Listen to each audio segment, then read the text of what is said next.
ఖచ్చితంగా ఇవ్వాల్సిందేనా దేవి? నా కోరిక మన్నించు స్వామి. సరే దేవి, తప్పకుండా నీ ఇచ్చేస్తా. భక్తుడు ఎటువంటి వాడు నీకు తెలియాలా కదా? నాకు తెలియనా? తెలియాలా కదా? అయితే నీ భక్తుడి సంగతి తెలియాలి కదా? నాథ శివ, నేను ఒక్కడే కోరి కొడుతున్నాను, ఏదైనా ఒకటి ఇద్దాంలే. సరే దేవి, నీ కోరిక నేను కాదన్నాను. మరి ఇందులో మరి నగలు, ఆభరణాలు, ధనము ఇందులో ఉన్నాయి.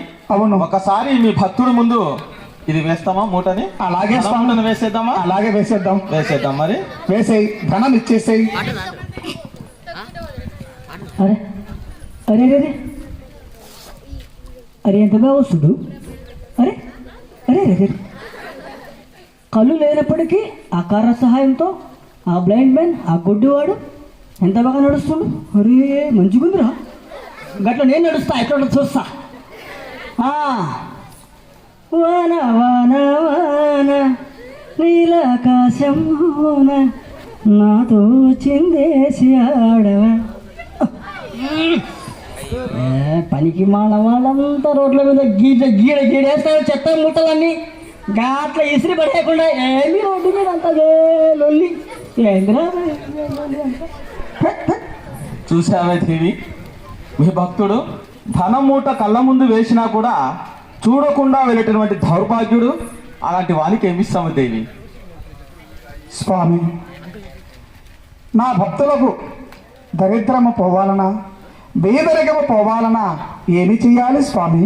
దేవి, మరి ఈరోజు పేదరికాన్ని జయించాలంటే మనిషి అనేవాడు కష్టపడాలి. ఓహో, కష్టపడి సంపాదించిన రొక్కము అంటే ధనమును సగభాగం పొదుపు చేసి సగభాగం ఖర్చు చేయాలి. అందుకే భూలోకంలో మానవుల కోసము మరి ధననిధిని ఏర్పాటు చేశాము. ధననిధి అంటే? ధననిధి అనగా మన భాషలో ధననిధి అంటారు. అవును. వారి పరిభాషలో బ్యాంక్ అని అంటారు. ఓ, బ్యాంకి అంటారు. మరి బ్యాంకే కాదు, ఈ రోజు మరి ఇక్కడ చిలుపూరు గ్రామంలో మరి స్కూల్ బ్యాంకును మరి ఏర్పాటు చేశారు విద్యార్థులు. ఓహో, మరి ఆ బ్యాంకులో వెళ్ళి స్కూల్ విద్యార్థులంతా కూడా మరి పొదుపు చేస్తున్నారు. బ్యాంక్ మేనేజర్గా ఏర్పాటు చేసి, అకౌంటెంట్గా ఏర్పాటు చేసి, అదేవిధంగా క్యాషియర్గా ఏర్పాటు చేసి, మరి సహాయకురాలు హెల్ప్ డెస్క్గా మరి తయారు చేసి అక్కడ స్కూల్ బ్యాంక్ అని ఒకటి ఏర్పాటు చేసుకున్నారు దేవి. మరి కష్టపడి సంపాదించిన రూపాయని ఎక్కడో దాచుకునే అవసరం లేదు. ఎక్కడ దాచాలి స్వామి? ధననిధి అంటే బ్యాంకులైనా దాచుకోవచ్చు. మరి చిలుపూరు గ్రామంలో